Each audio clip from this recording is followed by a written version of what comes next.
Ufologists have been collecting reports from pilots in the military who claim to have had contact with UFOs.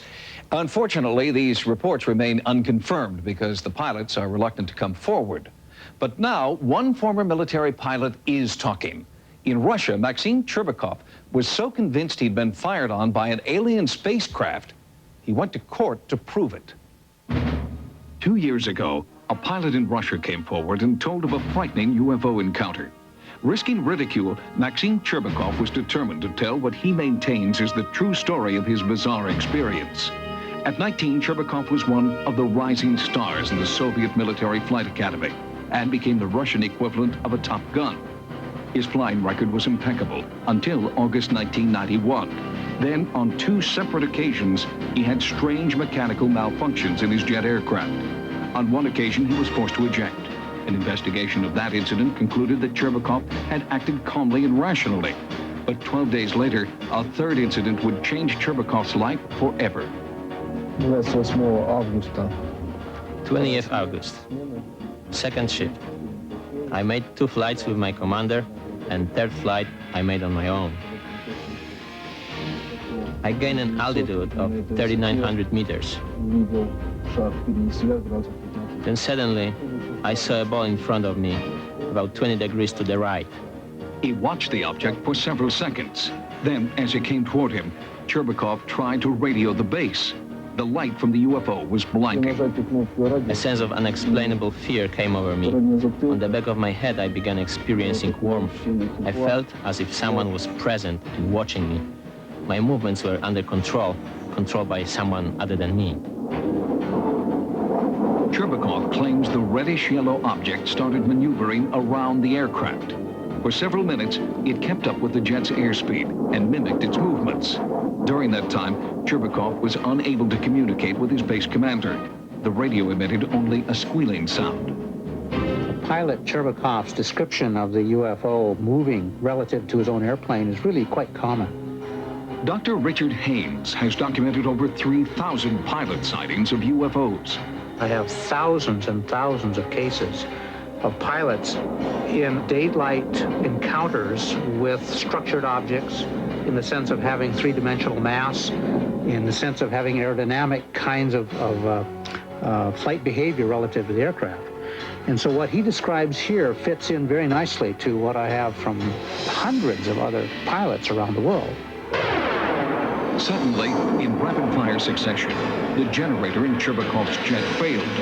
The instruments indicated a fire on board, and the cockpit filled with smoke. The base commander ordered Cherbakov to eject. I began arguing with the commander because the plane was still above the residential area. My altitude began to drop rapidly.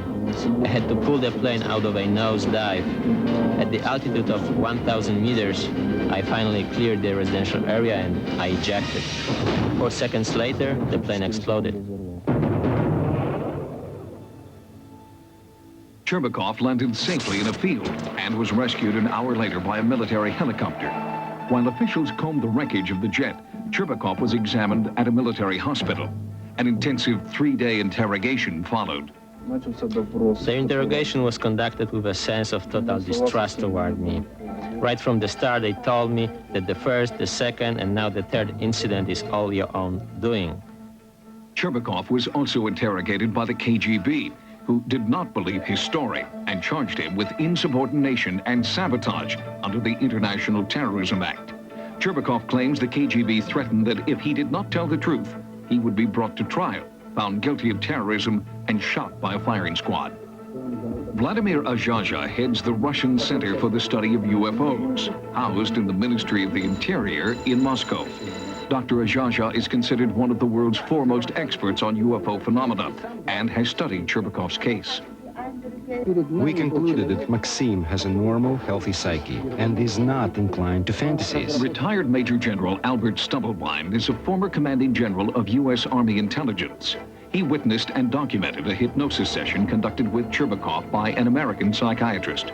As she was taking him into the trance, he changed from this terrorized, fear-ridden kid into a pilot, sitting in the cockpit, sitting in the seat, sitting with the controls, relating what was going on. There was a change in the individual. Anybody can fabricate.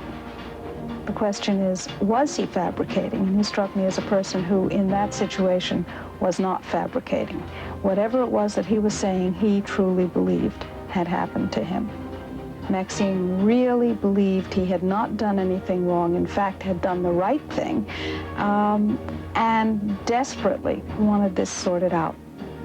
Although affidavits to that effect were presented at his court-martial hearing, the court still blamed Cherbakov for the destruction of his aircraft.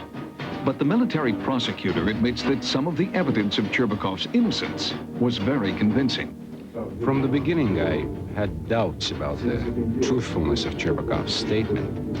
But after questioning his mother, his comrades, and his superiors, I became convinced that Cherbakov had an encounter with a UFO.